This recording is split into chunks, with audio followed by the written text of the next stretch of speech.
Okay, we're going to go ahead and call this meeting to order. Thank you, everybody, for your patience. Okay.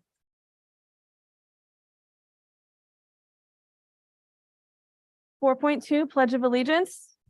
Bill, would you actually do the honor? Pledge of Allegiance, would you lead us? Yes.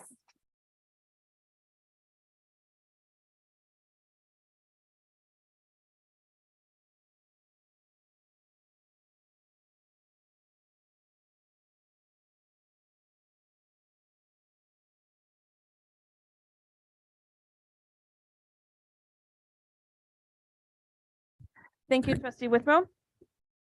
Sasha, let's go ahead and proceed with roll call. Student Trustee Hogan. Student Trustee Latino. Here. Trustee Withrow.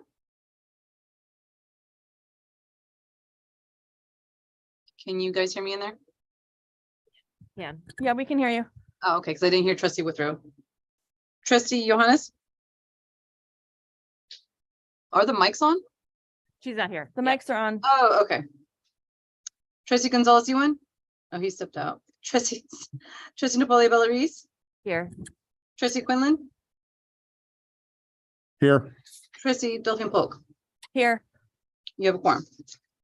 Thank you very much. We will proceed to the board statement of cooperation.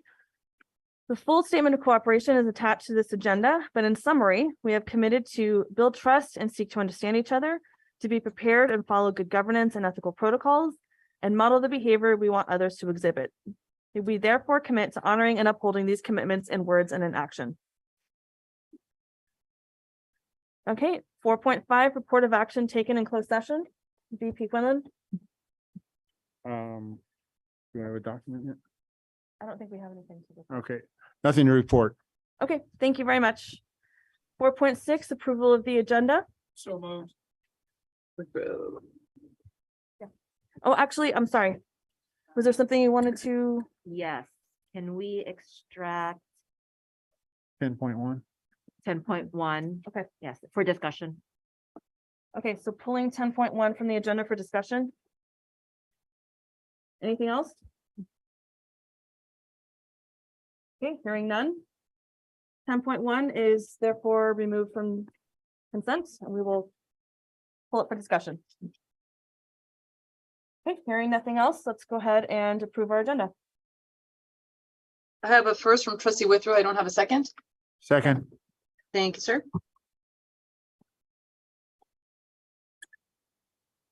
Roll call. Student Trustee Hogan. Yes.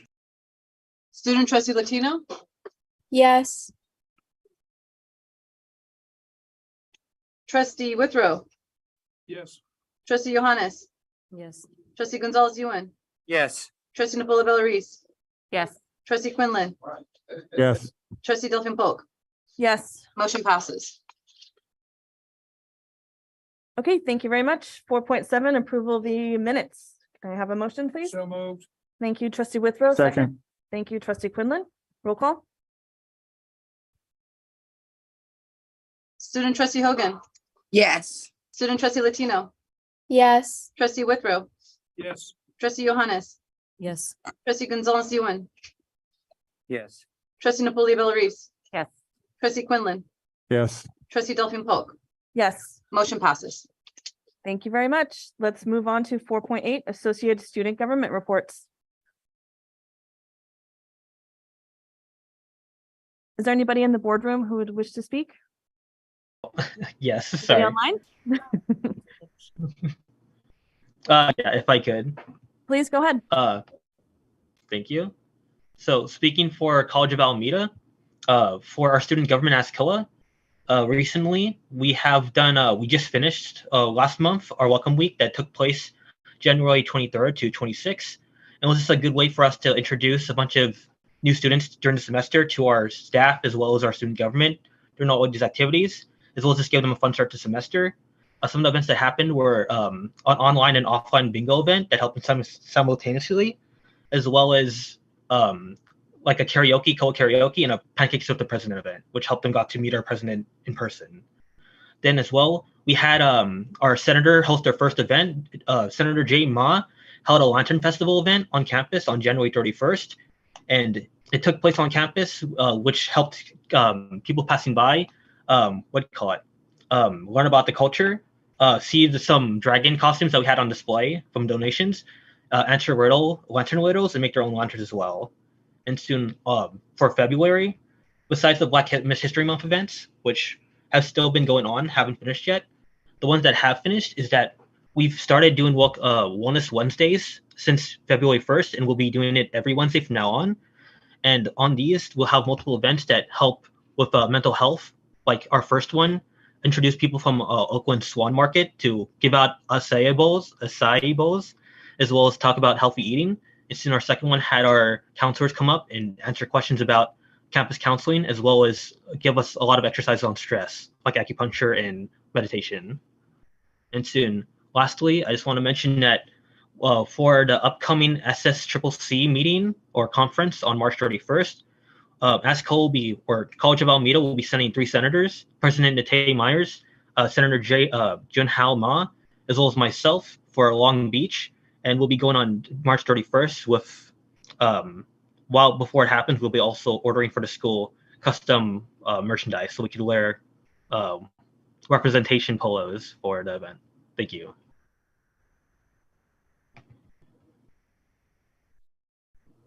Thank you very much. Do we have any other student government presenters? We do have Mazin Saeed next. Okay, go ahead, please. Hi, can you hear me? We can. Perfect. Let me just pull up my notes real quick. Cool. Every Tuesday, BCC is providing free meals for our students from our local businesses from 12 p.m. to 2 p.m. This is great because we are also supporting our local businesses as well as providing food for our students, and it's free meals. The ASBCC is currently accepting applicants for the upcoming election. If students are interested, they can apply on the ASBCC website, and the application will close February 22nd or 21st. Today, BCC had our first Black History Month event, which was a performance from a musical artist. Every Thursday, BCC is providing students with food from our food pantry from 12 to 3 p.m. Our food pantry has canned foods as well as fresh goods for students as well as faculty. And then finally, the ASBCC has recently been funding a lot of events, which we are providing food and other material for clubs and other organizations on our campus. Our campus is very vibrant and lively as with many students on campus, which is great. And finally, I'd like to thank the ASBCC as well as our student ambassadors for all the hard work that they're doing on campus. That concludes my report. Thank you. Next, we have student trustee Lisa Hogan.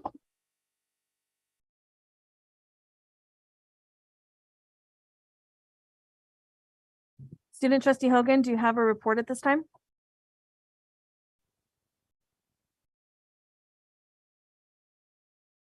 Okay. If we have a report, we can come back. That's all the reports I have for now. Okay. Thank you very much. We appreciate you being here. 4.9 Peralta Classified Senate Report.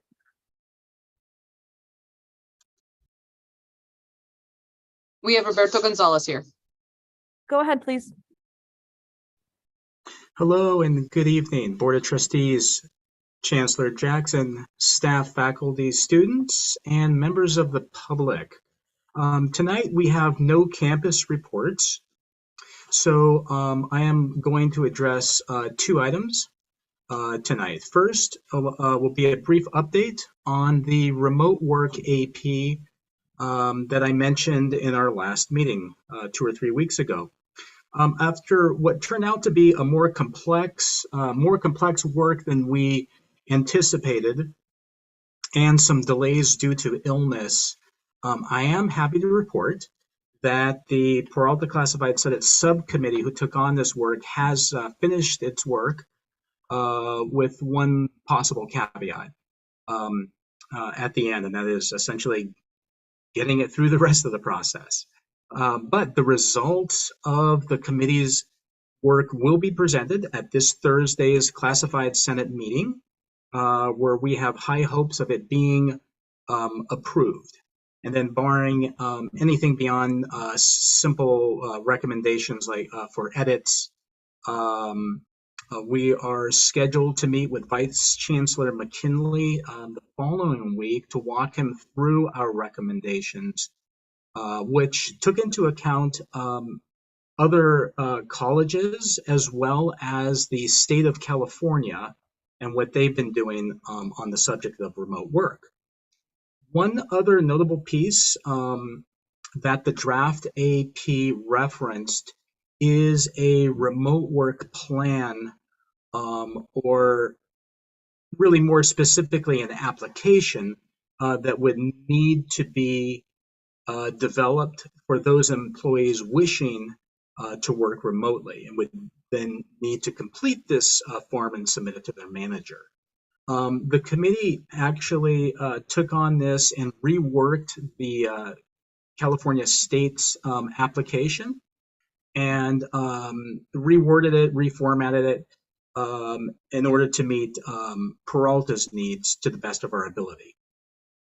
And to hopefully expedite this process, because that form would be needed to be developed. Hopeful that Vice Chancellor McKinley will sign off on the Senate's recommendations. The proposed AP and accompanying application are then expected to be vetted through the PGC and onto the Board of Trustees for approval. So obviously there's still some mileage to go, but the subcommittee is confident that a tremendous amount of that work has been accomplished. So stay tuned. The next topic and final topic for tonight is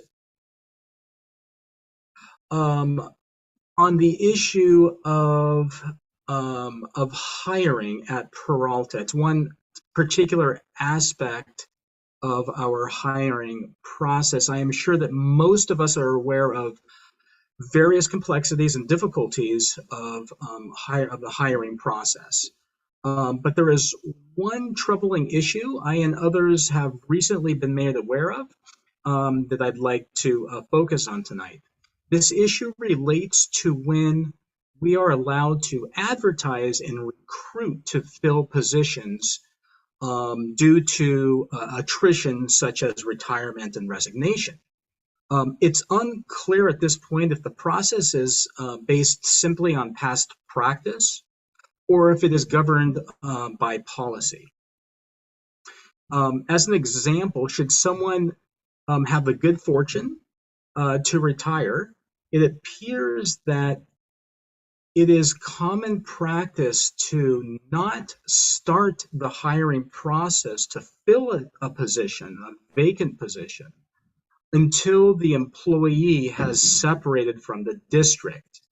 So even if a staff member, and I am specifically talking about classified staff, so even if a classified staff member makes known their intentions and takes the steps to retire with, let's just say, a 6-month notice, it's been portrayed that the district's hands are essentially tied, unable to begin the recruitment for a new hire until the current employee is paid out, that is, gone from the district, essentially out the door. At least two things are wrong with this scenario. First, there is no opportunity for training or meaningful onboarding for a person new to the job. Second, the continuity of service to students is also assuredly non-existent. Thank you. Reflecting on my hiring experience, I submitted my job application in January of 2010 and I started my position at Peralta on November 15th of that same year, almost exactly 1 year from when the position was advertised. The full-time work in the meantime was admittedly inappropriately piled onto an hourly employee. We've heard of we've heard of workarounds. For example, some say that in some cases, managers have gotten around this issue by creating a new but duplicate position. So as the screening and interview processes move along, the new hire is complete, the fortunate employee retires, and continuity of service is achieved. The old position is essentially scrapped. That is, there was never an intention of filling the old position because the new position essentially superseded or washed away that old one. I don't want to point fingers, and to a certain extent, I think we can appreciate the creativity that went into sustaining a needed position that could have gone unfilled indefinitely. So the questions that the Senate has to begin looking into this is, one, are we dealing with an issue of past practice getting in the way of sensible or practical hiring? Or is there a fiscal accounting issue that essentially disrupts the hiring process or does not allow it to proceed in a reasonable amount of time? Or does Ed Code or board policy prevent the district from common sense hiring? Regardless, the Classified Senate recommends that this matter be looked into to see how one aspect of our hiring could be improved so that the continuity of service to students and the district are not unnecessarily interrupted. The Senate welcomes any and all comments from human resources, managers, or others who have relevant details of how the current practice, without the workarounds, by the way, came into being. And we welcome suggestions for how to improve the process. Thank you, and that concludes my Classified Senate report for this evening. Thank you very much. We have Donald Moore with the Academic Senate.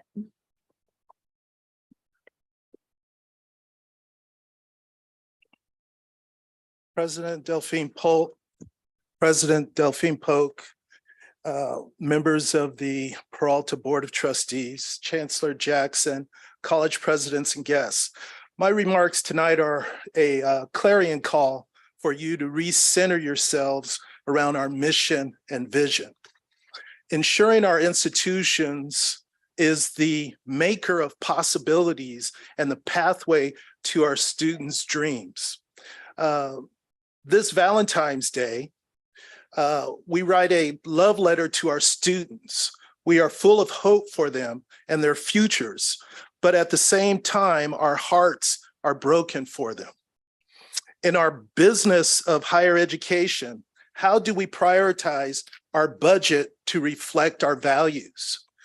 The amount of accountability we seek is rooted in those values. If you look at our facilities on the 4 campuses, and we invite you to come and take a personalized tour, you will get the impression that our students are secondary or tertiary or not thought about much. The Board of Trustees of Peralta rely upon the Academic Senate for academic and professional matters. And all of these matters are rooted at their core in supporting our students' dreams.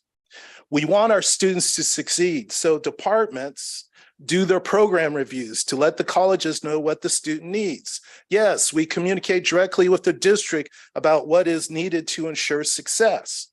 Yesterday, the Board of Trustees received a memo from the CTE Advisory Committee at Laney College, which cited their continued frustration in the multifaceted problems of our facilities that directly impact instruction, our students, and their success. Many of these problems are continuing or ongoing problems that haven't been addressed despite work orders, hot lists, and documentations. Classes have been canceled. Faculty have slipped and fallen. Members of the union sent you a similar letter this week that also underscores this similar concern. About 5 years ago, our new president at that time at Laney hired a facilities director to monitor and ensure that facility problems were referred to DGS and monitored until resolved. The president at that time further committed, and our governance committee supported the use of Measure A funds to address the multitude of problems that had cost the district, the college, and particularly our students dreams deferred or dropped.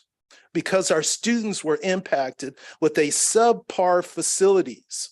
Laney is a mid-sized community college that has existed in Oakland for most of the 20th century as a trade and technical school.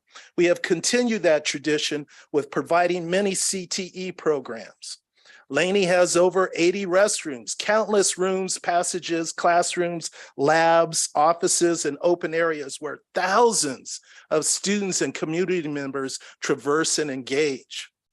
As the memo you received yesterday in an email indicated, the issues of facilities were put into their program reviews, given to the business office, and on weekly spreadsheets that were sent weekly to DGS. Our campus leaders followed up with constant contact. In December, our college's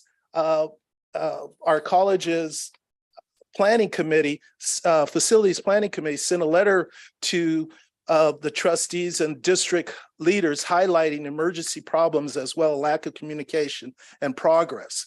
The faculty were told our facilities, emergencies, and projects, and the lack of communication and progress around them was a, quote, lack of information being disseminated. District leaders stood up the committee 3 times. Please remember that many of our CTE instructors are professionals in their trades. They teach the standards of HVAC, of construction, of food preparation, of welding, of cosmetology. And when they see that maintenance on our facilities isn't being done, when they see the same problems time and time again over a period of 2 years, 5 years, 10 years, and more, it not only impacts instruction, but it creates frustration and helplessness. Broken hearts, if you will, cold rooms, no hot water, important instruction parts that need to be installed, and other problems tell the students that it's okay to have a subpar facilities in Oakland. Is this acceptable? Student dreams are what we as faculty are entrusted with. The leaders of this district, including you, are also entrusted with those dreams. However, with subpar facilities, what are we saying to our students? What are the students saying to their younger sisters, cousins, grandparents? Are they saying, don't go to Laney because there's broken elevators, no hot water, rooms are too cold, go somewhere else? If the district isn't maximizing their funds from the state and managing the local bonds effectively or efficiently to address these problems, we need to ask ourselves, why is there a problem? Is there enough personnel? To our understanding, there has been many new consultants hired at DGS to support operations. So what's the issue? You, the trustee, are fiduciaries for our local taxpayer taxpayers and champions for our community. We need to hold ourselves accountable somehow, because the college partnership with DGS district-wide seems to be insufficient. We don't receive collegial communication. Our facility meetings are not attended by district representatives, and we don't have any plans for immediately addressing these emergencies. Many of our district's larger projects are stuck at the state level because of unaddressed legacy projects or the continued issue of fire alarms, which of course have cost us millions only a few years ago. Please, trustees, when faculty communicate with you, remember that these problems have nowhere else to go. We need you to be courageous and put our students first, because their experience matters. How we serve them matters. Their dreams matter. The Academic Senate is committed to supporting our students' dreams. Please help us by putting our students first and holding those who have the responsibility accountable. Thank you.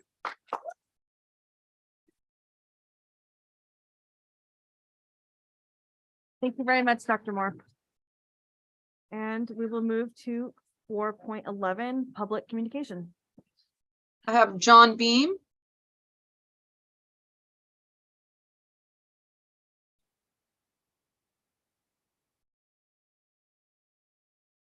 Okay, next we have Becca Wolf.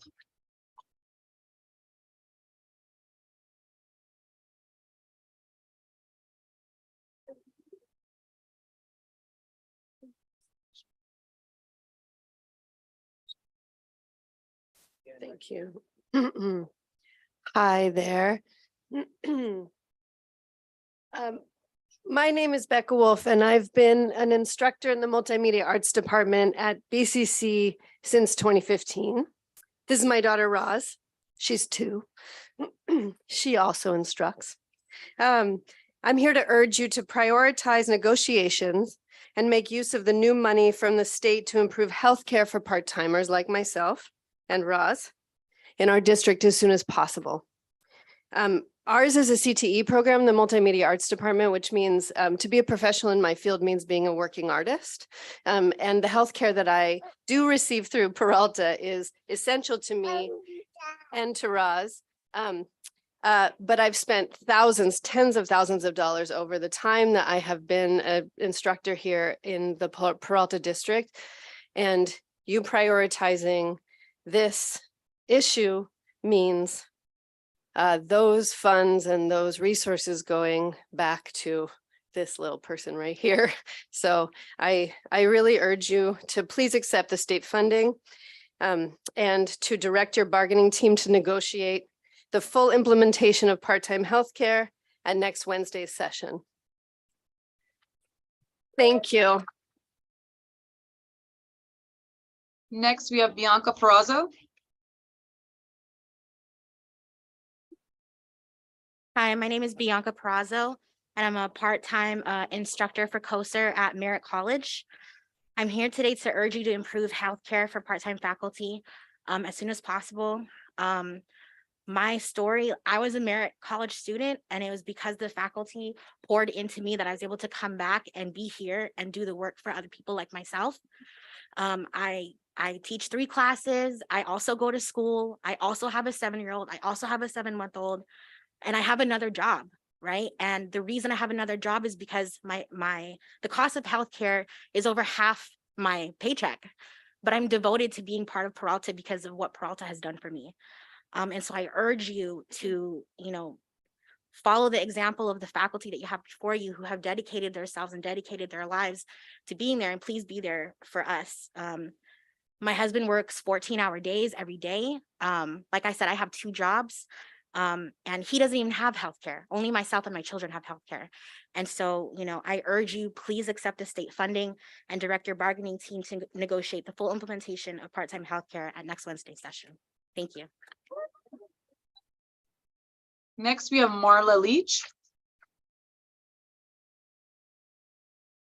Hello, everybody. I'm Marla Leach, and I'm a full-time instructor at Laney College, and I've been there for I don't know, about 18 years. But before that, I was a part-time instructor at City College of San Francisco for about 8 years. And I had no healthcare for 8 years.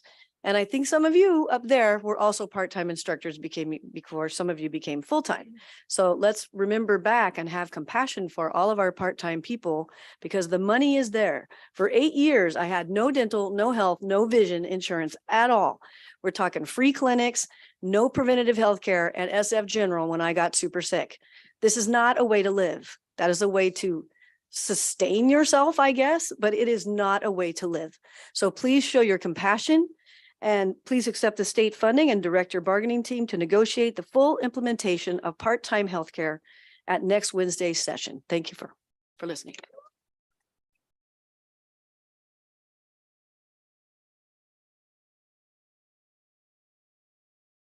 Next, we have Cheryl Eccles. Good evening. My name is Cheryl Eccles. I am a part-time instructor in the ESOL department at Laney College, and I have also worked in ESOL at Merritt College. I'm here today to urge you to prioritize negotiations and make use of the new money from the state to improve healthcare for part-time faculty in our district as soon as possible. I have some life changes occurring in the next year, and I will be unable to afford healthcare for myself if this part-time healthcare plan is not accepted. I am dedicated to ensuring the success of our students, and I hope the board can honor the success of your part-time instructors' healthcare too. Please accept the state funding and direct your bargaining team to negotiate the full implementation of part-time healthcare at next Wednesday's session. Thank you very much. Next, we have Marilyn Green.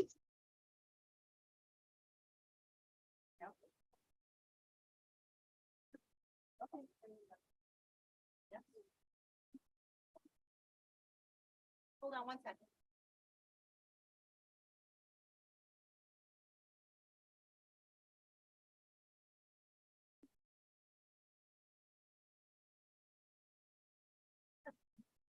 Sorry for that delay. I have taught at Merritt for about 25 years, maybe longer. I've taught 20 units and more.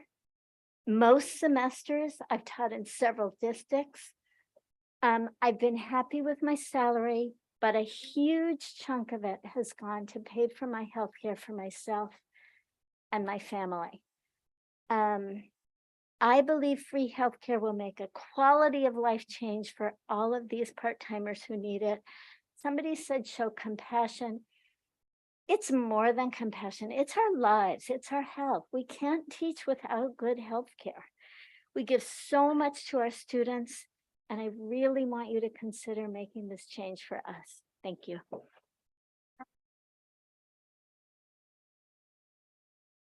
Next, we have Calvin Rouse.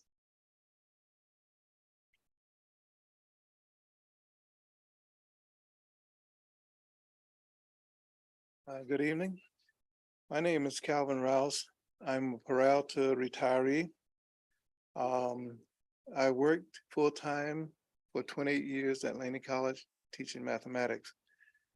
And since I've retired, I've been teaching part-time. As a Peralta retiree, I have the great fortune of having health care. And I can't even imagine what my life would be like if I didn't have it. And I've seen close friends and family members without health care, and I know their struggles. I am here tonight to urge the Peralta Board to accept the state funding and direct your bargaining team to negotiate a full implementation of part-time health care at next week's Wednesday session. I believe that every Peralta employee should have the same benefits as I do. Thank you. Next, we have Steve Zetlin. Hi, everybody. I'm Steven Zetlin. I am the chair of the ESL department at Laney College, where I've worked for 17 years. And I had something planned to say. I am here to encourage you to accept the money from the state. But I'm going to kind of veer off from what I was going to say. I was so moved by my colleague Cheryl Eccles, who is one of the part-time ESL instructors who works for me. I know how hard she works. I know what she does for the students. I know that she's working many more hours than we are paying her for because she's so dedicated to the students that she serves. And you know that we're one of the lowest paying districts in the state, even though this is one of the highest areas of cost of living. I think we owe it to these part-time teachers who are sacrificing so much just to take this free money that's sitting on the table and improve their health care so that they don't have to worry from day to day. I see my teachers struggling with their healthcare issues and trying to be good teachers and serve our students. And it's infuriating. So I urge you to please accept the state funding and direct your bargaining team to negotiate the full implementation of part-time healthcare at next Wednesday's session. Thank you very much. Next, we have Kayla Lewis.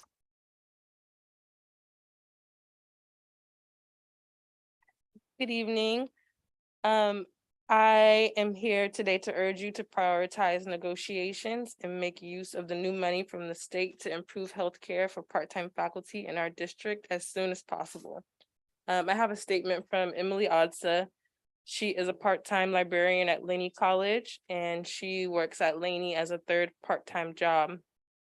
Healthcare from Peralta means so much to part-time instructors who are trying to patch together a living working at multiple colleges. This should be a priority to keep valued instructors in this district. Healthcare is a basic right if we are to be a valued part of this community. Please accept the state funding and direct your bargaining team to negotiate the full implementation on part-time healthcare at next Wednesday's session. Next, we have April Bankhead.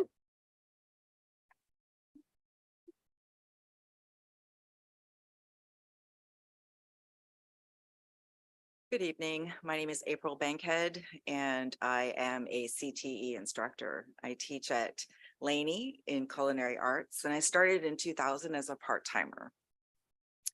And I was lucky enough to be, I guess you could say, backdoored into a tenure position.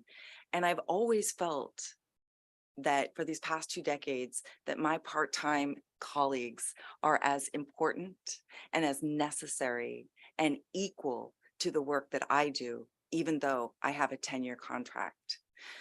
I feel like so many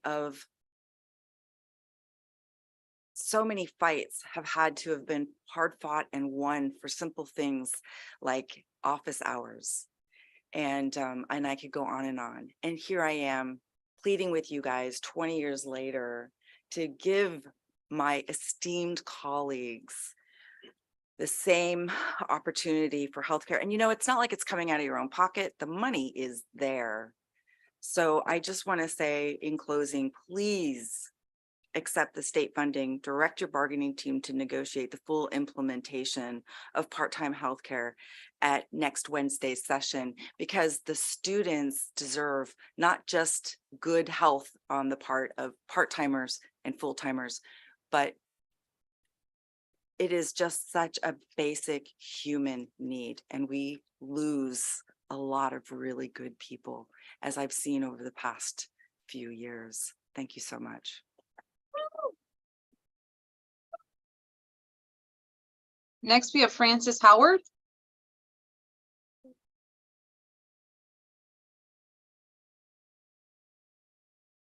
Good evening, trustees. chancellor, and college presidents. My name is Francis Howard, and I'm a part-time librarian at Laney College. My grandmother fought hard, Mabel Howard, Mama Howard, as they called her, to put Ashby Bart underground. And I'm here today to urge you to prioritize negotiations and make use of the new money from the state to improve health care for part-time faculty in our district as soon as possible. Too many part-time faculty in California's community college system have gone without health care benefits for too long. It forces many of us out of our critical jobs and ultimately harms our ability to be there for our students. So in closing, please accept the state funding and direct your bargaining team to negotiate the full implementation of part-time health care at next Wednesday's session. Thank you. Next, we have Noel Fagerhoff.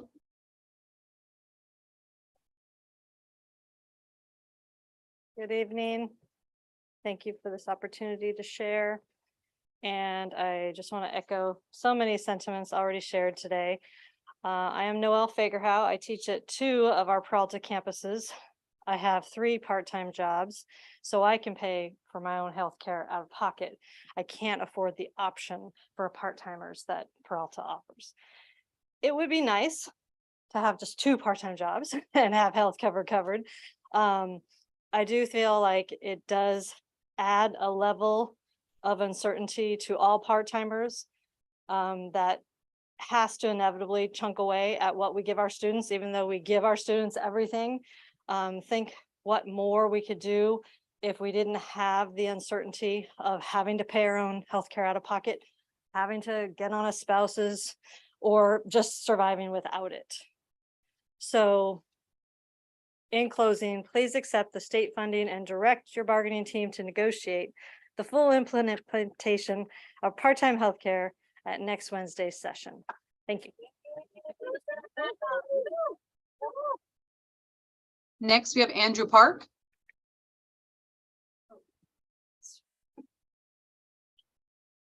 Hi, my name is Andrew Park, and I'm a full-time physics instructor at COA. I'm here today to urge you to prioritize negotiating for part-time healthcare. Healthcare is so personal and more than just a money issue when it matters. And I know so many part-time colleagues whose effective pay will more than double if they had access to the same plan I do. Please accept the state funding and direct to your bargaining team to negotiate the full implementation of part-time healthcare at next Wednesday's session. Thank you. Next, we have Ann Chan.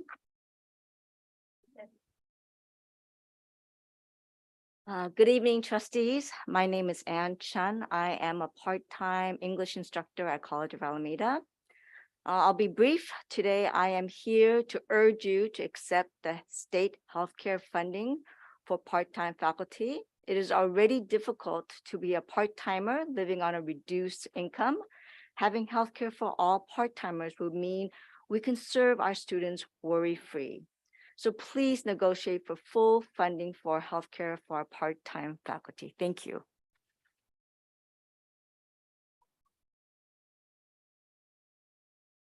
Next, we have Michael Bobot. Good evening, everyone. My name is Michelle Bobot. I'm a part-time instructor at Berkeley City College. I've been teaching there for, I think I'm starting on my 17th year. I am here to urge you to prioritize negotiations and to make use of free money, by God, free money, all right, to help us all out. When I was a kid, and I'm sure you probably had this yourselves, my grandmother used to say to me, "Bless you, my boy, bless you, my boy, may you have money and health." And to be honest, when I was a young man, I mostly thought about the money. Right? The health, but yeah, you know, grandma, right? As we get older, we realize that is the most important thing. We need that help. We need that help so we can help our students. So please accept the state funding and direct your bargaining team to negotiate. Thank you so much. Next, we have Karen Panich.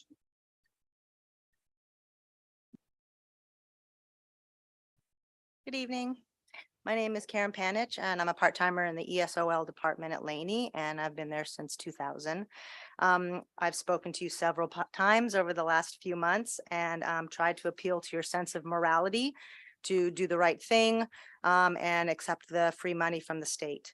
And I also am trying to appeal to you to see part-timers as the critical body they are, to see the humanity of part-timers who are often treated as second-class citizens in this system.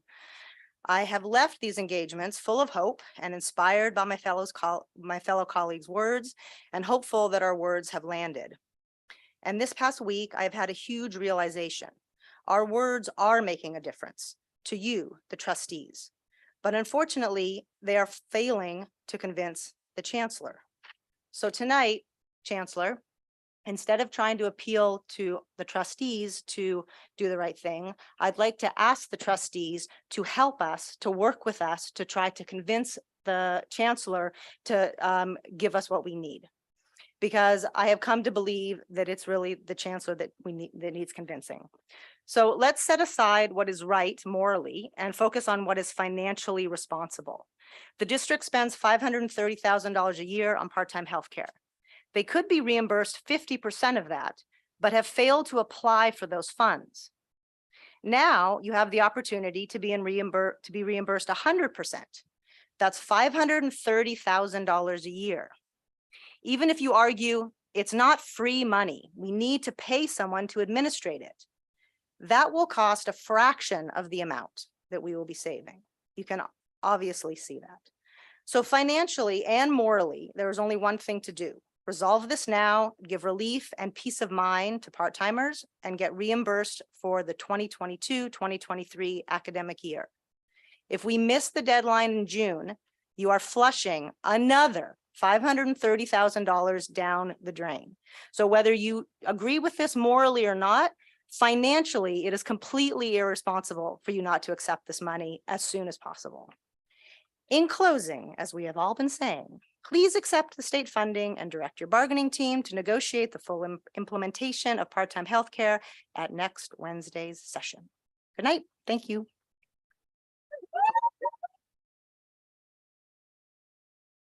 Next, we have Janelle Tillotson.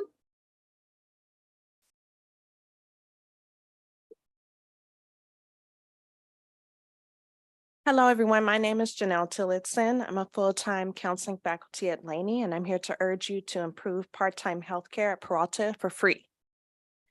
During my counseling internship at Laney College, only 6 months before I would have the privilege of becoming an adjunct counselor, I was lying in an emergency room hospital bed, hooked to an IV at Highland Hospital, crying, not out of pain or discomfort for my very serious condition, but out of fear that I might not be able to pay my subsequent medical bill at the time because I did not have health care. Fortunately, I qualified for coverage through Highland at that time and retained this coverage even after becoming a part-time counselor at Laney because of my low income. I could not afford the Peralta healthcare for most of my part-time career. Now the district has an amazing opportunity to do the right thing and save my part-time colleagues, a few of which just started in my department, shout out to Laney Counseling, to accept funds from the state and offer free healthcare to, frankly, the most melanated faculty population at Peralta. 45% adjunct faculty identify as BIPOC according to the state chancellor's office, some of whom are homegrown in this community and all who serve this community, sometimes to the detriment of their own physical and mental health. In the interest of demonstrating your respect for my part-time colleagues, Please accept the state funding and direct your bargaining team to negotiate the full implementation of part-time healthcare at next Wednesday's session. Thank you.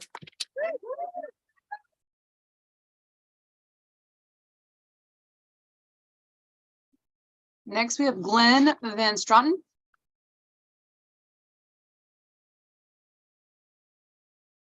Hi, my name is Glenn Van Stratum. I'm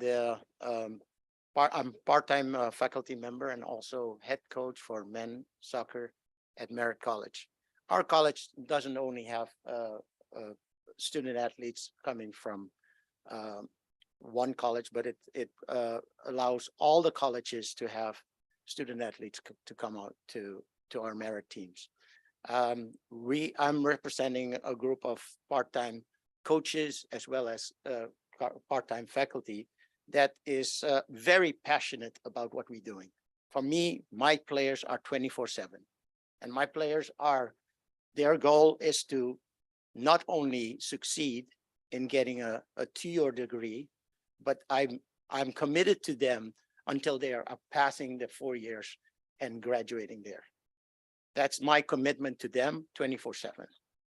Unfortunately, without healthcare, I had to find another job, and it pains me, but I'm fortunate enough to be able to be committed so I can work in the evenings and work on the weekends so that I can pay my my healthcare, yeah, and be there for my students 24/7. I urge you to do the right thing. I've been in front of this board before in 2001, 2006 again, and then now to urge you to do the right thing. And I know that you can and have the willpower to do so. It is not for me or for us, it is for the students. Yeah, because we are here to be healthy for them to be able to succeed. Yeah, so I'm speaking on behalf of my colleagues, the part-time faculty, and also a group that is very passionate about what we're doing as coaches in soccer, in all the athletic and sports. Thank you.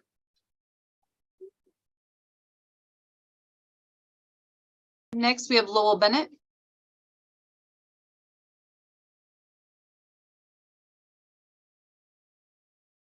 Thank you. I'm Lowell Bennett. I'm a retired managing director and global investment strategist. I'm a Merritt College student, and I'm also a very part-time faculty member. And I'm here today to urge you to prioritize these negotiations that you've heard. I'd like to say, or I'm very fortunate to say, that I've never had to worry about healthcare. During my investment management career, was never a concern, was always fully covered. And when I retired, I jumped onto my wife's plan. I was very fortunate there. And so you may wonder, why am I here today? Well, it's really in support of my colleagues. You hear the dedication that they have to the students. And I've seen the dedication because I've been in some of their classes. They bend over backwards for the students. And then you also heard about what proportion of their expenses are consumed with healthcare. And it's a tremendous component. So like everyone before me, I say, please accept the state funding and direct your bargaining team to negotiate the full implementation of part-time healthcare at next Wednesday's session. Thank you very much. Next, we have Sarah Schaefer. Hi, my name is Sarah Schaefer, and I'm a relatively new part-time employee in the ESOL department at Laney College. I'm new, but I have many colleagues who've been here for years. I want to speak for 1 minute about a very special colleague who has a chronic illness, and she needs a lot of health care. She has no health care. And so she pays a huge amount of her paycheck every month for health care.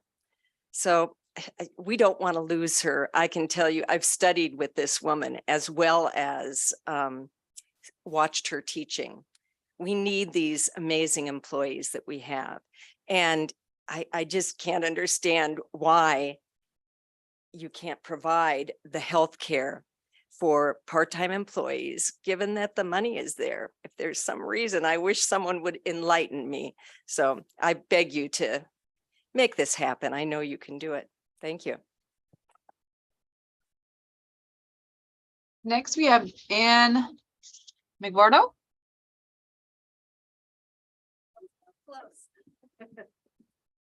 Good evening, trustees and all others.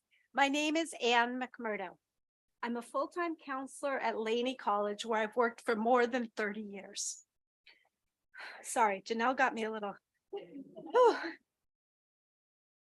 I'm here also to ask you to prioritize healthcare for part-timers. The money is there. The will can be there. Please take this money, give healthcare to part-timers who work tremendously hard. As a full-timer, of course, I have healthcare. I'm very fortunate. I have Kaiser, your cheapest option. During the time I worked at Laney, I had 2 babies. I couldn't have done that. I couldn't have worked here for 30 years if I didn't have healthcare. I would have gone somewhere else. It's so very important. It's basic. Show our part-timers some respect. You know, you can't say you respect people unless you show them. So please negotiate, support healthcare for part-timers. Thank you.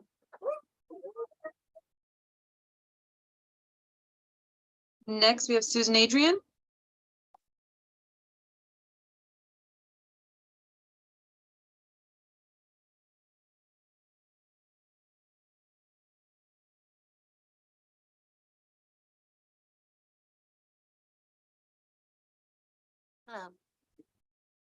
Am I close enough to the mic? Hello, my name is Susan Andrian.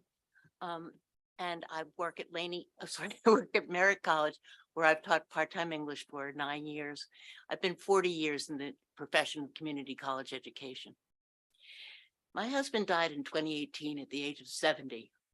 When he was first diagnosed with end-stage renal failure 25 years ago, he was teaching English at CCSF in Skyline, where the faculty are engaged in the same struggle that we're here today about. During the 20 years he had a heart attack that they called a widowmaker, a stroke, and 14 years of dialysis. Doctors and social workers told me he would have died without the medical care that he had because he was married to me and I was full-time.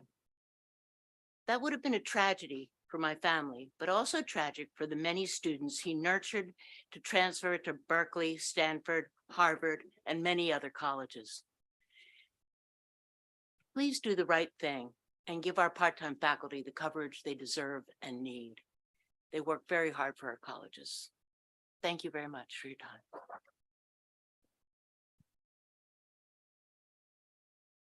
Next, we have Jennifer Shinosky.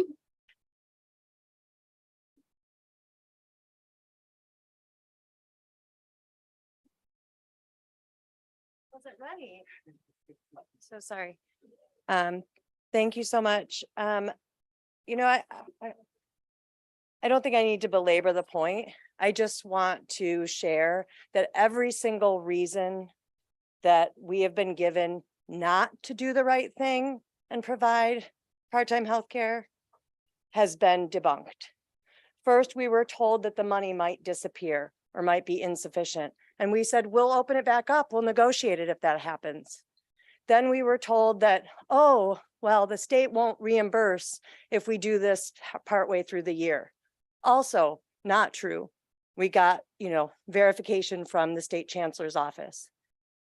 Then we've been told it was costly to administer. Well, it's also not true.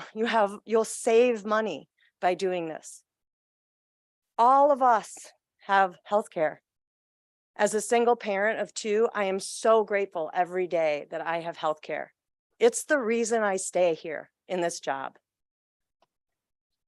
The very least we can do, the very least you can do, is to direct your one employee, the chancellor, to direct the bargaining team at next Wednesday's session to negotiate the terms of part-time healthcare with no strings attached. Thank you. Oh, and we brought you Valentines for those faculty that weren't able to come today to share the stories of why this is important to them. So I'll just leave them up there and you can look at them during your break or afterwards or at home later.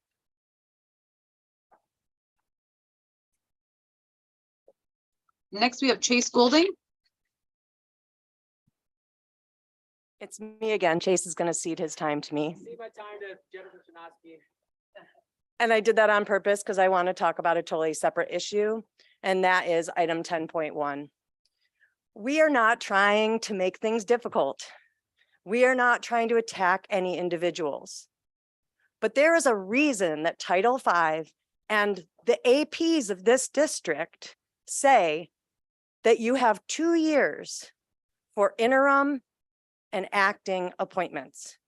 You have exceeded that for almost every position in this district office. And tonight you have a decision to extend contracts that currently say that they are, filled until a permanent person can be hired.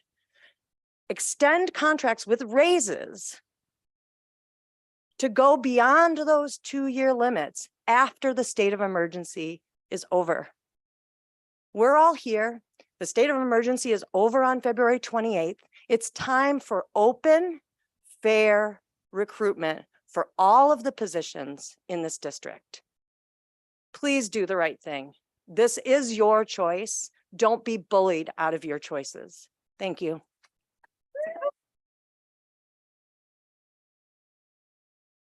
That is all the public comment for tonight.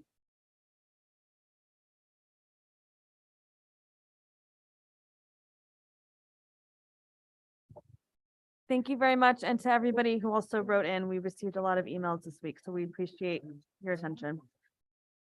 Let's go ahead and move to 4.12, Chancellor's report.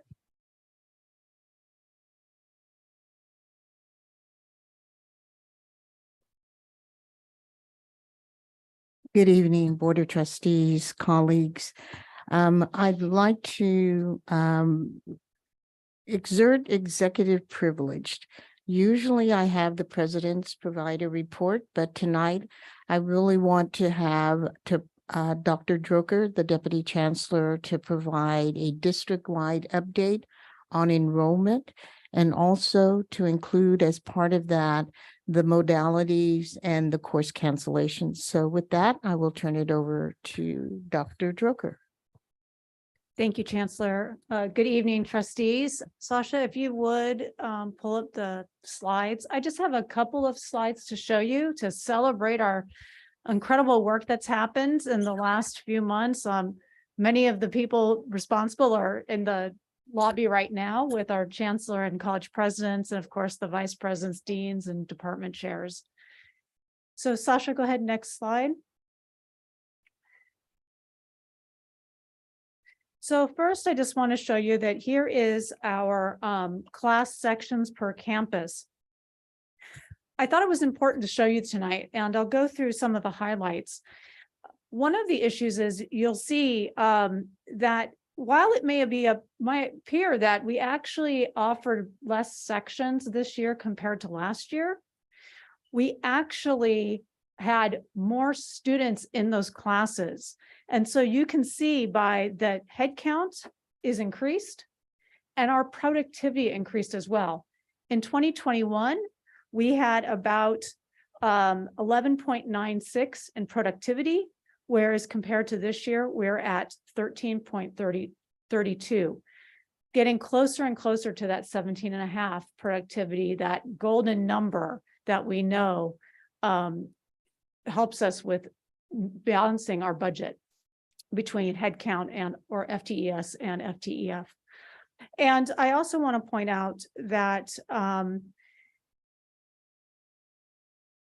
that while we had more class sections, we also had more cancellations last year.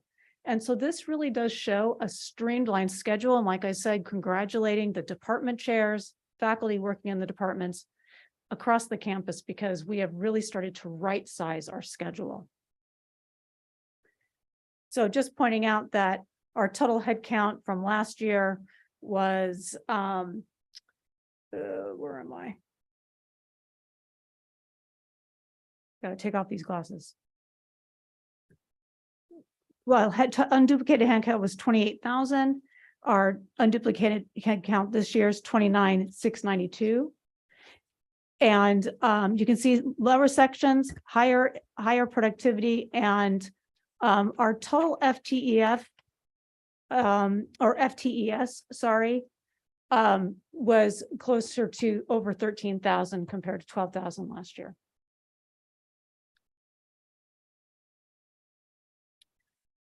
This is class section modality by campus, and I just thought it was important to show you how we're moving forward. The board's directive was to bring students back on campus. And you can see here, last year we had a total district of face-to-face classes. We only had about 480 sections, whereas this year over 1,000 sections are face-to-face. That's fully face-to-face. Online last year, 3,500 sections compared to 2,600 this year. Yes. Stephanie, do you have that with the hybrid or the online? Oh, I'm sorry. Oh, sorry, Sasha. Yes, Okay. thank you. And so you can see here, less sections online, more face-to-face, but look at the hybrid as well. We really do see that students are wanting to be on campus, but also utilizing the more flexibility that online instruction provides. And so I just really want to celebrate these changes. We are seeing higher success rates. We're going to show you data as we get towards our enrollment academy in April, but this is just an update so you can see that we are really moving in the right direction. Questions? Does anyone have any questions? I'd just like to finish up with kind of a summary of some of the accomplishments. I want to, first of all, thank Dr. Drucker and the Institutional Research Office. And I also want to thank the board for staying the course by supporting the administration during this past year as we took on the challenge to take corrective action to address some of the longstanding concerns. And we succeeded by working collaboratively amongst and between our 5 sites, the colleges and the district, and we maintained our resolve, and the results speak for themselves. And let me just kind of go through some of those because I think we tend to forget and take things for granted. Full accreditation. Our next report, our midterm report, is due March 20th, 25. That was a Herculean task to accomplish in less than 18 months. Our last 2 audits, 2021 and 21-22, were the highest that you can attain. They were unmodified audits. Improvements in our overall financial ratings with Standard & Poor and with Moody's for the first time in several years. No additional reports due to the State Chancellor's Office regarding FitMat, and all 70+ recommendations were addressed. That again, that report had been on the books for over 4 years. We have more streamlined scheduling, less duplication amongst the colleges. Thank you, colleges. Thank you, Vice Presidents of Instruction. And we also have less course cancellations because we became more efficient. Because we were more efficient, we didn't have to cancel 5 classes when we should have only offered 3 or 2. And enrollment is up, as Dr. Drucker indicated, 12,497 compared to 13,071. Again, trying to change the trajectory and the delta that we have between what we earn and what we are being funded by for the state. That will go away in 24-25 because SCIF will kick in 100%. So we have to make these changes now. We have to move forward with those, and we have to continue to look and refine our offerings given our budget. So thank you. We wanted to provide that. Presidents, you are off the hook this time, but don't forget, you will be a next time. And happy Thanksgiving, happy Valentine's Day, everyone. We're not even close to November. So thank you for articulating, delineating everything that we've been through, especially since we often forget how bad things were. People often forget how bad things were, and where we are now compared to where we were is all because of all the work that you all had done. So the board, yeah. So here's a question. I love that these numbers are up, and I love that there aren't any course cancellations, because that's always the last thing we want to do. But I think the question that I'm hoping, and I know that you all are thinking about and reflecting on, is what we know that spring college was free, right? And so what we want to ensure is that we can sustain this. We want to ensure that we keep these students. And so fall was free, spring was free. What happened there? Are the numbers the same? Is it always going to be free? We have to kind of ask those questions and then prepare for that. And I know that you all are doing that. So it'll be interesting to hear what some of those reflections are, so that we can control our trajectory a little bit more and not just celebrate when things happen, but kind of find out what we can do to make them intentionally happen as we're celebrating the increases in enrollments.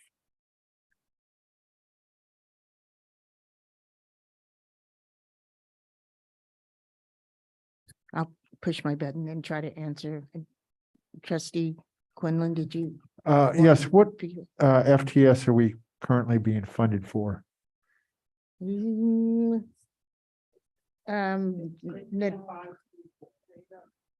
15,524. Thank you. Okay. So just to get back to your comment and statement, trustee, we've thought about it. We've discussed it in our executive meeting. So we have executive meeting every other week, and then we have expanded cabinet, which is the vice presidents, all the vice presidents and different staff at the district office. And we've been thinking about what would be the cost if there were no HERF funds available to be able to offer this. At one point, we, the district, and I believe College of Alameda is still doing this, offered the Alameda Promise. We funded that through establishing with the foundation funds that we could use for scholarships. We're talking about doing that and expanding that and making it a Peralta Promise, not just a college promise by college. But we've got to figure out the dollars. The other thing is, what if we don't have spring is free, but we have a push because we know a large majority of our population qualify for funding through our grant system, through, other funding and through scholarships. So how are we going to use that? The other component that we've been looking at is involving our CTE and internships. We started discussion with our PLA because remember, we got $151 million in our second bond, and we're getting ready to start into that.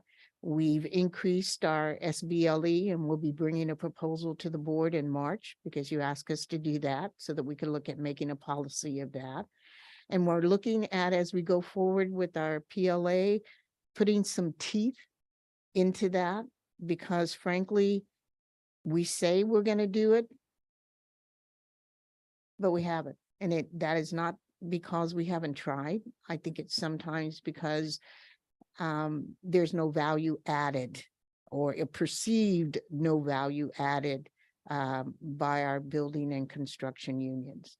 So that's the other approach that we're looking at.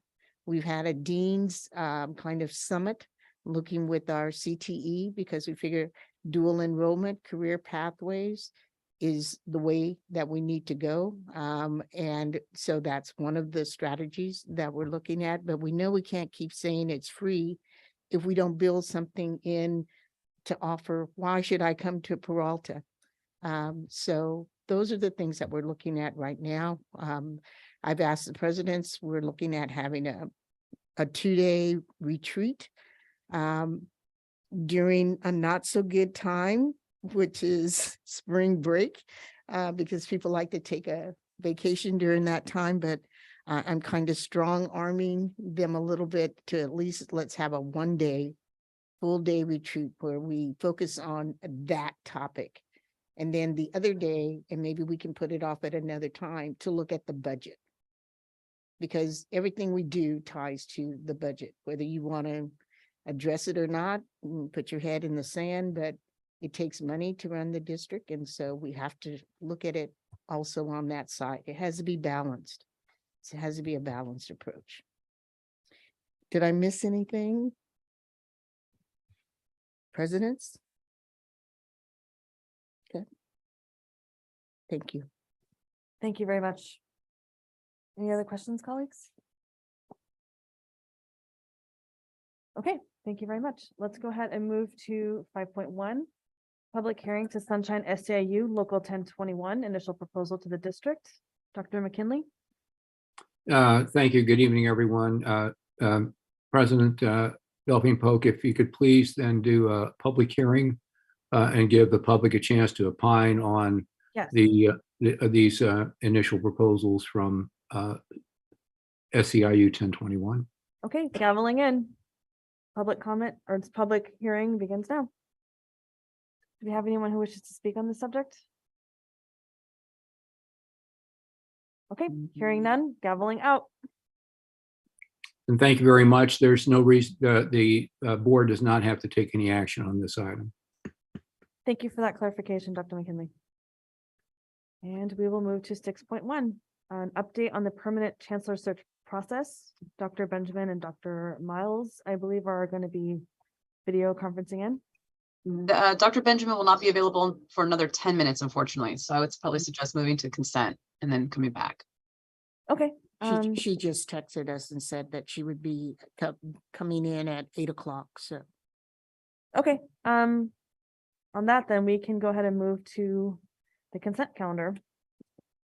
Noting that we have pulled 10.1 from the consent calendar and put it on action for discussion. Can I get a motion to approve the rest of the consent items? So moved.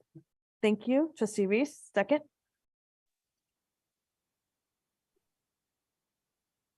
Anyone? Can I get a second for consent, y'all? Thank you, Trustee Withrow. Roll call, please. Student Trustee Hogan? Yes. Student Trustee Latino? Yes. Trustee Withrow? I'm sorry, I can't hear him. Did he say yes?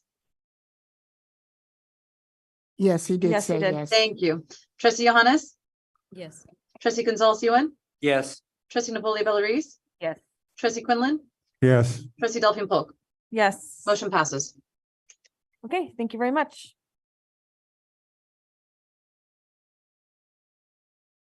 Chancellor, is there something else we could? Because we're still No, waiting. 10.1. We could do 10.1. Let's go ahead and move to that. We'll go ahead and move to 10.1 that was pulled from consent. Okay, before I turn it over to legal counsel, I just want to put this into context.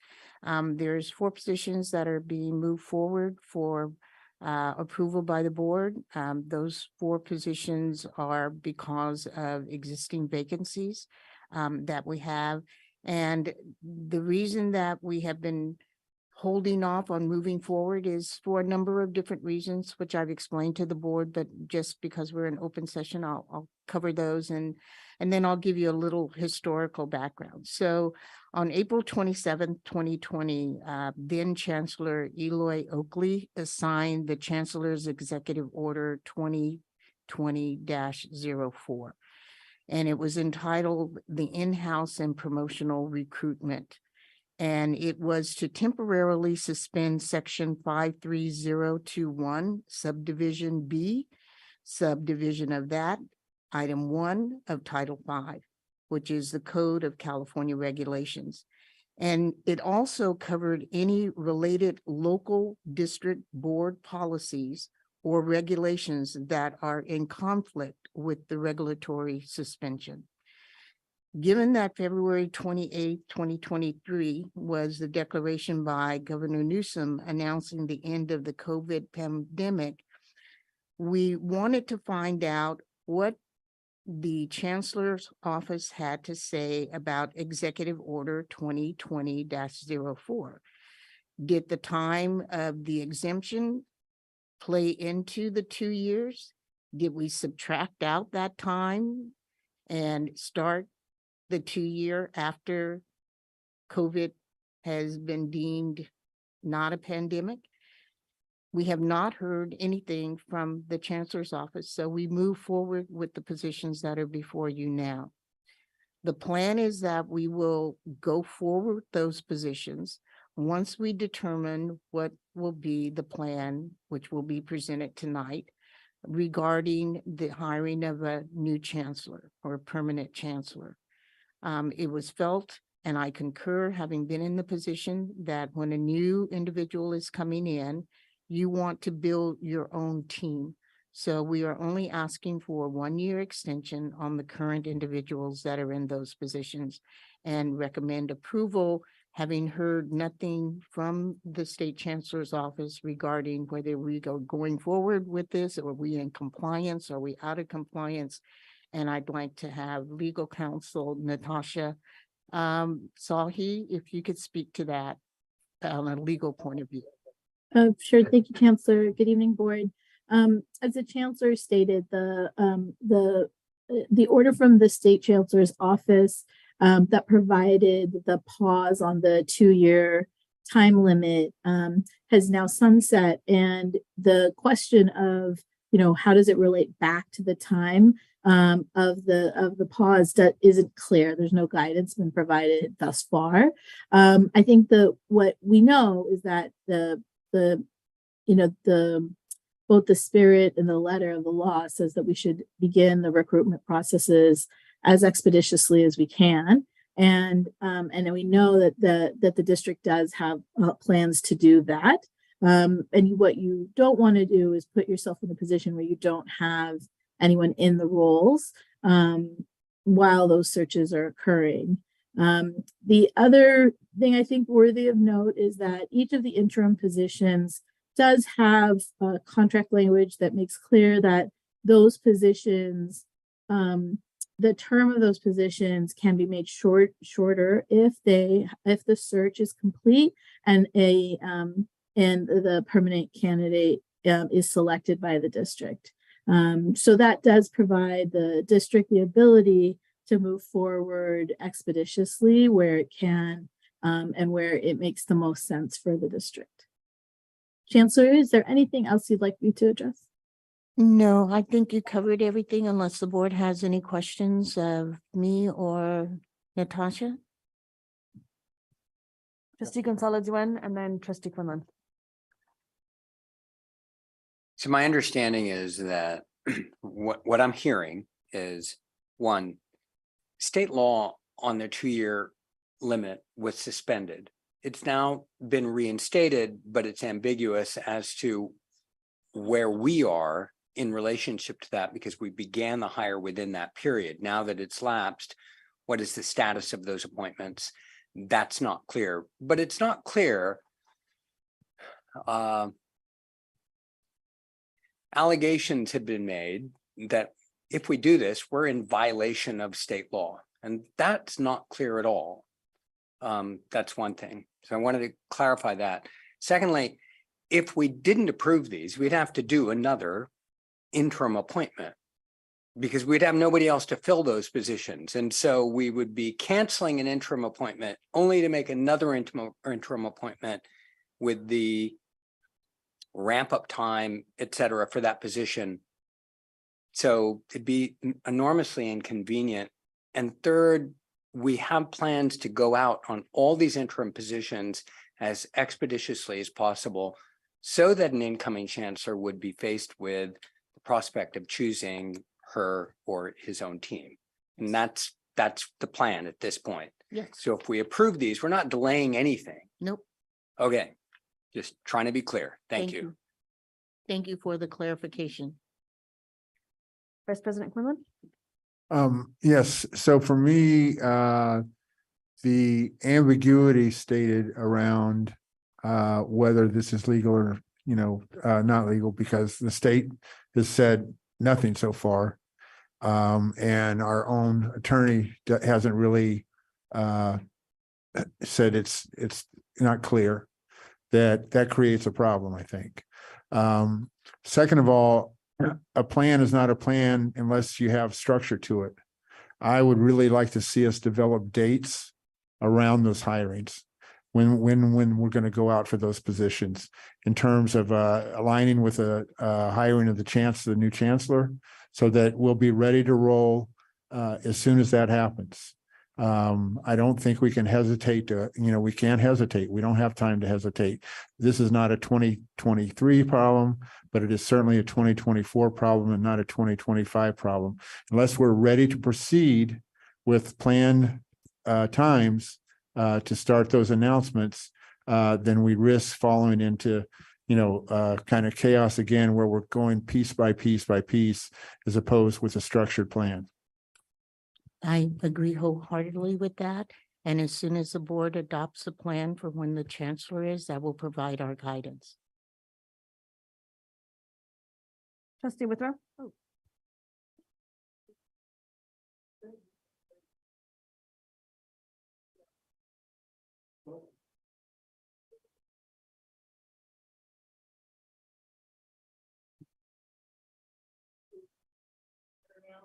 It's no.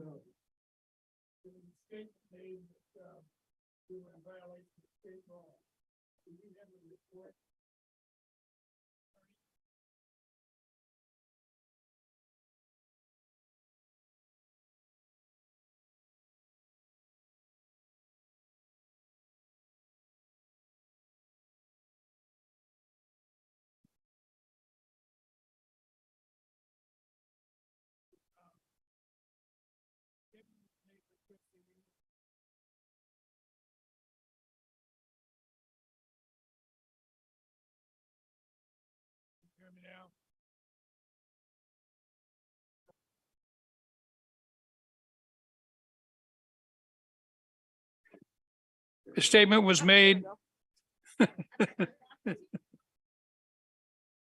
by trustee Ewan and kind of corroborated by our vice president that we were in violation of state law. I didn't hear that, didn't hear the rundown. Could we have our attorney address that particular comment?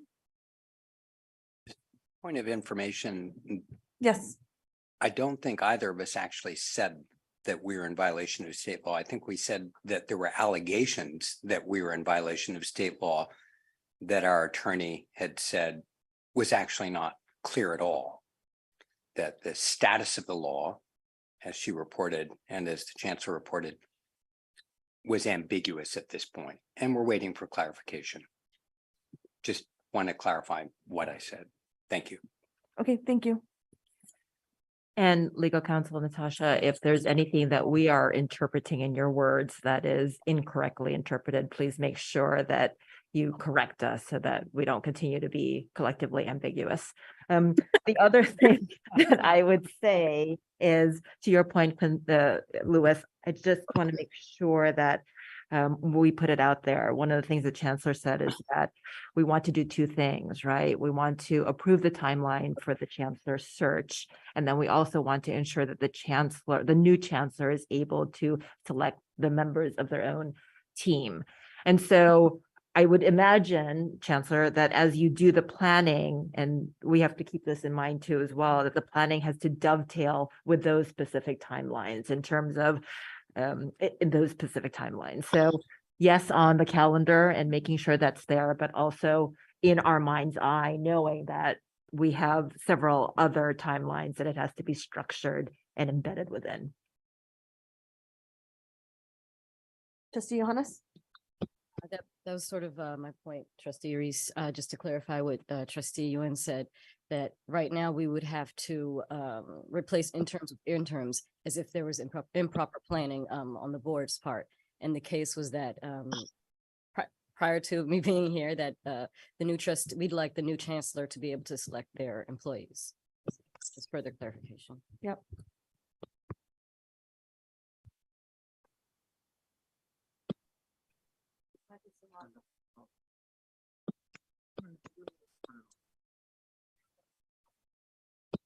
Okay, do we have any other questions or comments on this? I would echo my colleagues' comments. I think that having a clear plan and timeline, it starts with the chancellor search, and then we're going to go out as soon as we can. I will be looking for that as well, Chancellor. So thank you very much. Let's do we need a roll call. So moved. I'll second the motion. Thank you. Roll call, please. Student trustee Hogan, Yes. student trustee Latino, Yes. trustee Withrow, Yes. trustee Johannes, Yes. trustee Gonzalez Ewan, Yes. trustee Bella Reese, Yes. trustee Quinlan, Yes. trustee Delphine Pope. Yes. Motion passes. Okay. I see that we have Dr. Benjamin with us. Shall we move to her presentation? So I believe that Dr. Benjamin is on. and- Yes. Oh, right. Oh, and thank you. So we're moving back to our presentation 6.1. Yes, 6.1. Thank you, Chancellor. Okay, thank you very much. It's a pleasure to be here, and I'm very happy to see the student trustees. So congratulations on however you got there tonight. So there were two things I wanted to discuss with you tonight. One having to do with the selection of community members for your committee, and I have a proposal in the board packet. If you could pull that up, please, Sasha. Working on it now. Okay, so, and the other is the, because you have new trustees who have not been through a hiring process before at the district, we think it's imperative that they go through some training. And so you have two new ones, and then you're going to elect one. So I just wanted to, in building the calendar, we wanted to get that in. And what we need to know from you is, do you want to wait until you get all three? Or do you want to have the training for the two and then have a separate training for the third one? Because they will be involved in the process. So that's the first issue. Should we have that discussion now? Also? Yes, yes. So what is your preference? It seems to me you do it once, but I don't know what the schedule is. I don't know if you've talked about that tonight for I think selecting the replacement trustee. yes, all at once. All at once. So we'll just wait. I'll just get with you, trustee Delphine Polk, to see when that could be, and we can put that in the calendar when we finalize it. That's great. Thank you. And so you're going to select 3 community members, and before, when we've done interims, you've just selected people just among yourselves. So what we're suggesting this time, so that the process is inclusive, is that you have a kind of call for proposals. I just listed this out in 4 steps, and that you would, and it's fairly simple to me anyway, but it's a proposal and you can do whatever you want to do with it. But if we could decide on it tonight, that would be good. So you would advertise on your website and in other places, possibly the newspaper, that you're seeking. I put 2 and then I put 3 in parentheses. But whatever number of volunteers to represent the community at large as members of your screening committee for the hiring of your next chancellor. And it's very simple. Interested people would just send a statement that includes their qualifications, describe their interests, and provide contact information. The statement should not exceed 200 words. You can change that to whatever you want. And the attorneys on here tonight, and I think the requirements would be that they live with, obviously within the district. And I don't know if you have wards, yeah, or if it's just all at large. So No, that we would have have to be, areas. Yeah. have areas. Yeah. So they would have to live, I guess, in those areas, whatever those requirements are now. Just to give people the opportunity to participate. And then interested persons must reside in service area and cannot be currently employed by the district, nor be married to a district employee, nor be enrolled as a credit student. So those would be the requirements. And then after they go through that, you'd appoint an ad hoc committee of 2, or it could be 3, to review the statements and forward qualified candidates to the board for an interview. And these interviews would be more cursory than anything, because who knows how many you'll get. And then I was suggesting that in your March 14th meeting, you would have these interviews and they would just make their statements. And you set up a limit. I just put 4 minutes. It could be 3. And each one would, and this would have to be an open session. They'd make their statement saying why they want to volunteer and their community experience that makes them the best person to serve. And then the 4th step would be, after you've heard all of these, you could have rating sheets of whatever you wanted to use. We could create all that, and we could work with human resources to do it. Then you would determine each of you your top 2, and you put those up. And the top 2, the 2 that get the most votes would be, or 3, would be the ones you'd select for the position. It's pretty straightforward, and it's not a whole lot of work. So this is a proposal, and Trustee Delphine Polk, if you guys want to discuss that or some other option, but I'm hoping we can get to a conclusion tonight. Okay. I Chancellor? just wanted you to have a place to start. Yes, thank you, Dr. Benjamin. Go I ahead. just Chancellor, please. wanted to comment on the timeline that Dr. Helen Benjamin has put forward. Based upon our selection of a provisional appointee, we are looking at interviewing on February the 28th, and their first meeting would be on the date that Dr. Benjamin is proposing for the interviews of the 3 or 2 appointments to the Chancellor's Committee. So you would have at the March 14th meeting a full complement of board members. Because of the appointment, right? Right, so we're talking, Yeah. even though this is a screening committee, you're talking about our board appointment, member. right? I see, Okay. okay. So you would have 7 individuals there, a full complement of the board to Right. be able to make a decision about who is going to be seated as a community member Okay. on Perfect. to That's the great. Chancellor's search. I That's just perfect. wanted to point that out in Thank case you. anyone had that question. That's helpful. That's a happy coincidence. Was it? Yeah, I had no idea. Awesome. I just got home, so I didn't know you had decided that tonight. No worries. Trustee Gonzalez, one. I don't have the calendar in front of me, but can somebody remind me when we're expecting the shared governance constituent groups to make appointments to this committee? When would that be completed by? We are looking at the March 10th is a special meeting. My co-chair is here. We have a tri-chair with the PGC. And it was brought to our attention that there wasn't a full 30-day notice given to the PFT. And so. But Chancellor, he's asking when the constituency groups would make their committee appointments, and it's all right at this time. So by the 14th, we would have them all.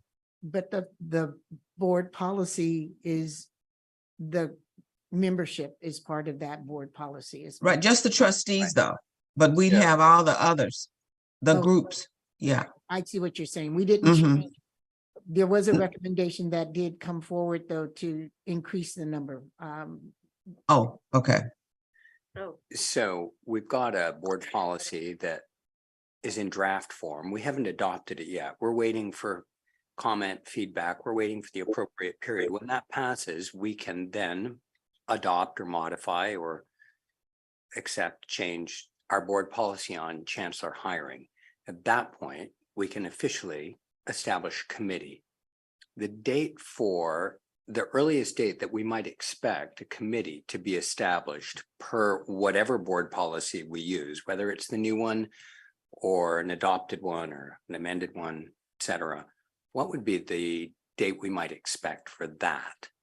I think it's the 15th, the way I am projecting it, but Dr. Jackson has So it's right in this time frame. It is in the. right. Okay, thank you. I was just needing a little refresher. the That's board- all. Okay.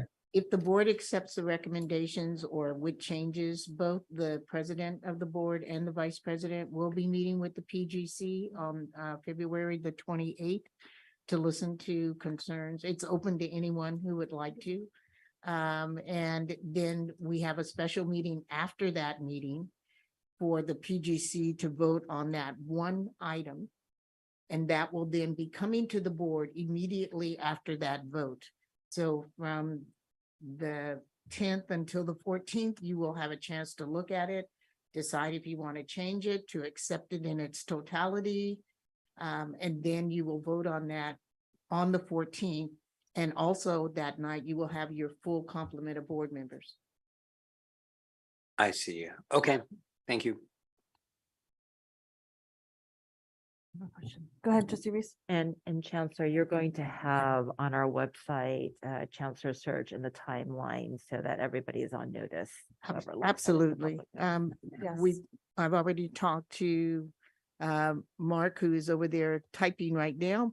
Mark Johnson, who is our executive director of MCPR. And so we plan on having a webpage with the dates. That's where we'll be putting up updates. That's where we'll, if there's changes or feedback that come, because I know Dr. Benjamin has been looking at sending out a survey.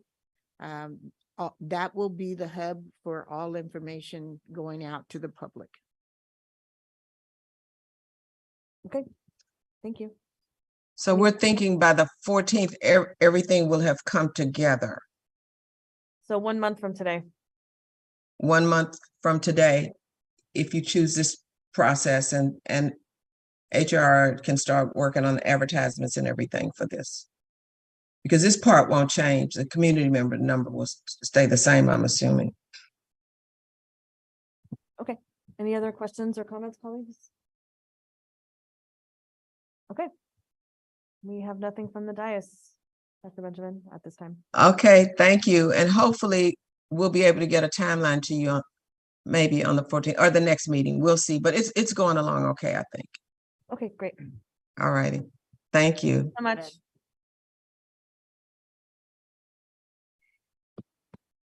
Okay, back to our action items. So 11.1, consider Board of Trustee nominations for the CCCT Board election slate. Do we have any nominations? Sasha, did you receive any via email? No, ma'am. Okay, so I guess we have nothing on that item. We move now to 11.2, board consideration of ad hoc committees recommendations for board vacancy and process. Dr. Jackson, back to you. Yes, the board had established a subcommittee that was going to look at all of the applications. That as part of that subcommittee, Trustee Ewing, Vice President Quidlin, and also Trustee Withrow, who just stepped out, and they met on Monday. So I would ask, I think our senior, one of our senior, members that was on that subcommittee, because they made the recommendations and met with Natasha and have some recommendations I think they want to share. If you want me to give a little bit of background about it, we Sure. had, as you know, we moved forward with it. We put out a timeline. We set up a webpage. We followed that timeline. The subcommittee met. We had a total of 30 applications. We had 16 of those applications that were, we had 16 of those that were within the district, and we had 14 of those that were outside the district. Am I? outside of area 2, excuse me, outside of area 2. They were within the district, but they were outside of area 2. The subcommittee then looked at those 16 applications, I think, and are ready to make a recommendation. Chancellor, if you'd like me to present the ad hoc's recommendation, I'm happy to do that, or if one of the members of the committee. Yes, to Natasha, please go ahead. Thank you, Board President. So as the Chancellor mentioned, the subcommittee met and they did a thorough review of the applications, and they have prepared a recommendation for the full board in terms of the number and the names of candidates who applied, who are residents of Trustee Area 2, who they'd like to move forward to interviews with the board. There are 4 candidates that the subcommittee, that the ad hoc committee is recommending. They are Paulina Gonzalez Brito, Daniel Alvarado, Adrian Aburian, and Nita Khalil. Sorry. So that is the recommendation in terms of the names and the number of candidates that the ad hoc committee is recommending. In addition, the ad hoc committee is recommending that the next step in the process be that the ad hoc committee meet again to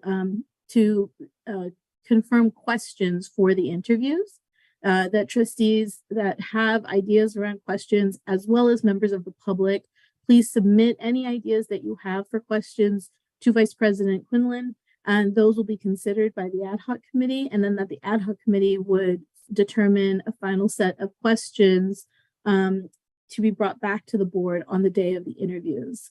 That subcommittee meeting would be on February 16th, late tomorrow, in 2 days.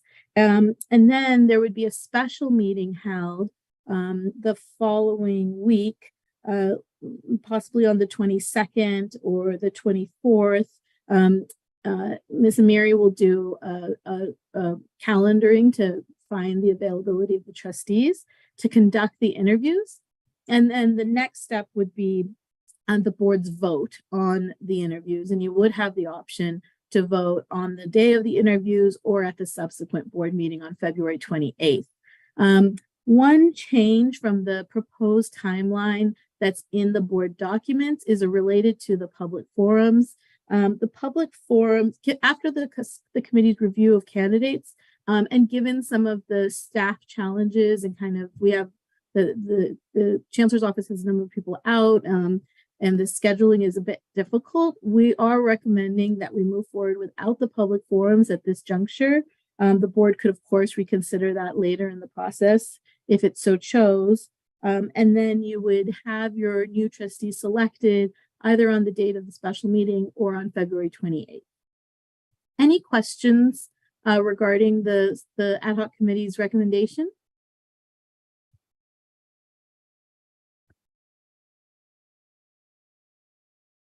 I have a quick clarifying question. Would the questions come to myself or to Vice President Quinlan? Because I think. I had suggested Vice President Quinlan only because he was the chair of the ad hoc committee, but they absolutely could go to you, President. Really, anyone could receive them as long as the committee ultimately got them, whatever is convenient.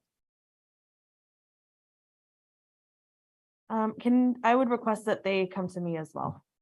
Sure, absolutely. Yeah, and as we provided all of the board members have received all of the applications and that information, all of the information considered by the subcommittee would also be seen by all of the trustees. Okay, thank you. Go ahead. Oh, and just to clarify, for the board interviews, we give them, what's the process and protocol there? Sure. X amount of minutes, then the questions, is there a backing and forthing, all of that. Which is sure. The process is really one that can be designed by the board. I have supported a number of boards in this process though, and what we typically see is that the board prepares questions in advance, and then the same questions are typically asked of every candidate. Typically, I see the interviews last about 20 to 30 minutes, but of course, that's at whatever the pleasure of the board is, and that each candidate have an opportunity to answer the questions that have been prepared by the board, and then make either an opening or a closing statement so they can express what, their interest in the position and anything that may not have been shared with the board through the formal questions. And then one idea that the ad hoc committee is considering is to have some of the questions, maybe 2 of the questions, be shared with each of the candidates in advance of the process, so they can have some prepared answers. And then there would be some questions that are reserved for the board for the day of the interviews that would be asked kind of to understand the candidates' thought process and ideas, and something not as prepared. And then to clarify, all these questions will be asked of each of the candidates we interview, correct?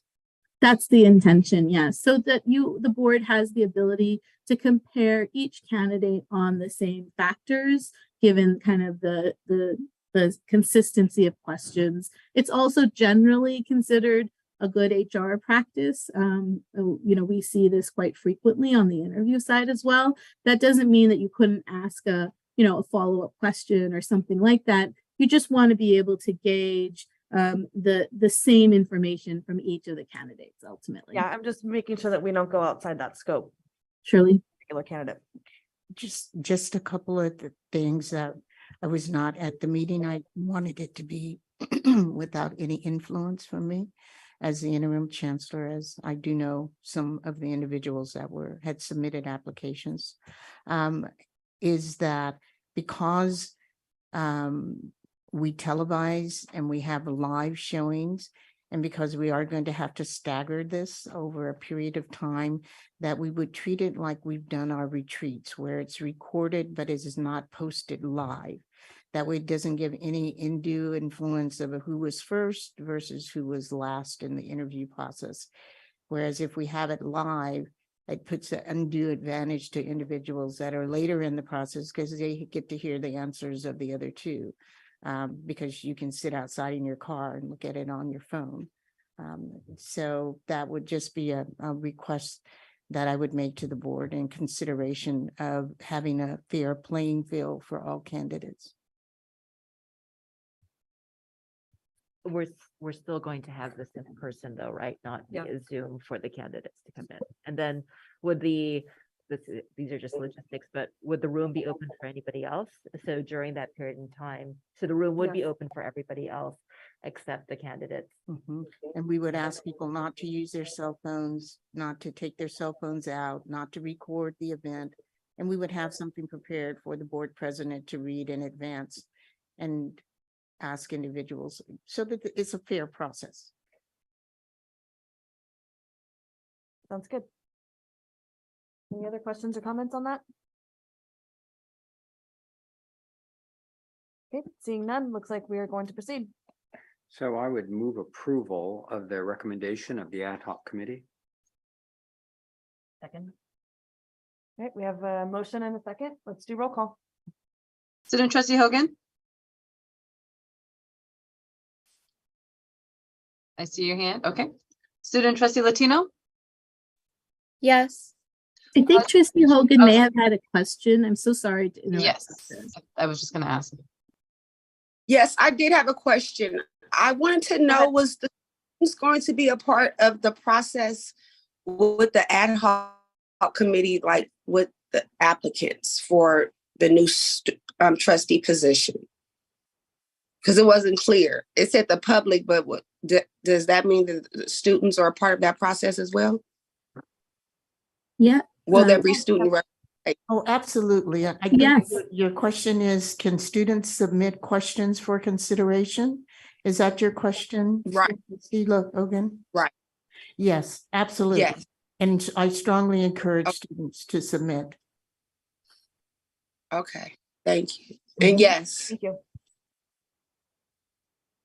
Vice President Quinlan? All right. Yes. Oh, no, I didn't have a question. Okay. Let's go ahead and proceed with roll call. Trustee Withrow. Yes. Trustee Johannes. Yes. Trustee Gonzalez Ewan. Yes. Trustee Napolia Bellarice. Yes. Trustee Quinlan. Yes. Trustee Delphine Polk. Yes. Motion passes. Okay, thank you very much. Thank you. President, just one reminder for the public that the ad hoc committee is meeting on the 16th. So please, any questions from students, staff, faculty, community, anywhere, please submit those questions to the president, the vice president by that date. Thank you. Okay, let's move to Board of Trustees reports. I think that's it for our business, right? Trustee Withrow, do you have anything to report tonight? I'll take pass on that. Thank you. Okay, thank you. VP Quinlan? Trustee Reese? Again, another congratulations to this whole community for the ACC-JC outcome. It's been a long time coming. It's very, very exciting. And I just feel like more work, but we're gonna continue to rise. So congratulations to everyone. Thank you. Trustee Gonzalez, one? Thank you. Last week, I had the opportunity to be back on my own home campus at De Anza College for Black History Month. And we had nationally known author Steve Phillips come down and do a workshop with our students and faculty, as well as do a keynote speech on his book, How We Win the Civil War. This is a shameless plug for the book. I make no money on this, no connection to the book, except that I really like Steve's work. And what was really clear from the presentation and the interaction with our faculty and students and staff is that this book is the right time to be thinking about anti-racist work. The basic premise of this book is that the Confederacy never gave up. They surrendered, and then the next week they assassinated the president of the United States. And they waged pretty unrelenting warfare in the name of white supremacy since, all the way up to January 6th. So we can't take the anti-racist agenda as something that's ancillary to democracy. It's very central to democracy. And what was so exciting about Steve's visit to the De Anza campus, and he's going to be a keynote speaker at the Faculty Association's Advocacy and Policy Conference in March, so you could see him there. What was so clear from his presentation and the interaction is that we in the community colleges are such an important site for anti-racist organizing, and that this needs to be central to what we help our students understand. So if you haven't read the book, it's really good. There's a chapter on San Diego and the work that's gone on in California. We oftentimes think, California, it's a a woke state, et cetera. And what's really clear from the book is that the progressive organizing that happens in this state isn't just accidental. It happens because we take advantage of the demographic shifts and then really work at it. So let's keep doing that, and let's bring Steve here. That's a really good idea. Thanks. Great. Thank you. Oh, and then they donated 150 copies to our students. So that was like super nice too. That's it. Thank you. Trustee Johannes?